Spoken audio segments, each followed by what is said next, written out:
니체 명언으로 읽는 일상의 철학. 철학이란 삶과 멀리 떨어진 것이 아니라 우리가 오늘 아침에 느꼈던 감정 속에도 숨어 있다. 1. 괴물과 싸우는 자는 그 싸움 속에서 스스로 괴물이 되지 않도록 조심하라. 누군가 나를 험담하거나 괴롭히면 너무 화가 나죠. 처음엔 참지만 점점 나도 그 사람처럼 되어서 똑같이 뒤에서 욕을 하게 될 때가 있어요. 그러고 나면 찝찝하고 나도 결국 그 사람처럼 변했다는 느낌이 들죠. 니체는 말합니다. 정의로운 분노도 조심하지 않으면 나를 타락시킬 수 있다. 나쁜 사람에게 대응하면서 나도 그와 닮아가게 될 위험이 있는 거죠. 싸워야 할 때가 분명 있지만 싸움 속에서도 나 자신을 지킬 줄 아는 사람, 그게 니체가 말하는 성숙한 인간이에요. A. 신은 죽었다. 어릴 땐 어른들이 말한 정답이 진리처럼 느껴졌죠.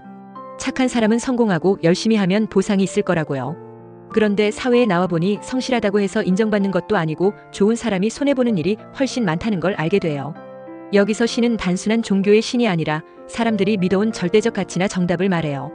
니체는 그런 기존의 도덕과 질서가 이제는 작동하지 않는 시대에 우리가 살고 있다고 말한 겁니다. 그렇다면 어떻게 해야 할까요? 이제는 내가 스스로 내 삶의 기준을 정해야 해요. 남이 정해준 기준이 아니라 나만의 철학, 나만의 삶의 방식으로 살아가는 것.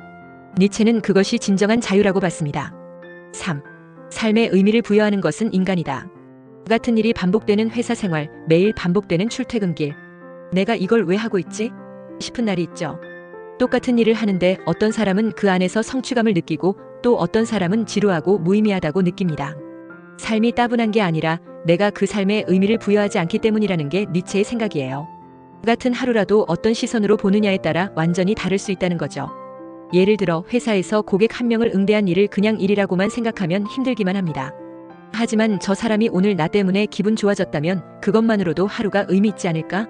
하고 보면 삶이 조금은 달라져요. 4. 초이는 인간을 넘어선 존재다.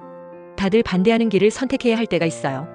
예를 들어 부모님은 공무원을 원하지만 나는 예술을 하고 싶어요. 모두가 안정적인 삶을 말할 때 나는 나만의 방식으로 살아보고 싶을 때가 있죠. 초이는 특별한 능력이 있는 사람이 아니라 타인의 기준을 넘어 자신의 기준으로 살아가는 사람입니다. 모두가 가는 길을 무조건 따르지 않고 나만의 가치, 나만의 인생을 창조해가는 사람, 그것이 바로 니체가 말한 초인이에요. 그 길은 외롭고 두려울 수 있지만 그 안에 진짜 나의 삶이 있다는 믿음을 가지는 것. 그것이 용기이고 철학이며 존재의 깊이입니다. 니체의 말은 처음 들으면 차갑고 낯설게 느껴질 수 있어요. 하지만 그 속을 들여다보면 결국 이런 말로 들립니다. 남이 시키는 대로 살지 말고 당신만의 방식으로 당신의 고통과 기쁨을 껴안으며 삶을 살아가세요. 니체는 삶이 고통스럽기 때문에 더 아름답다고 믿은 철학자였습니다.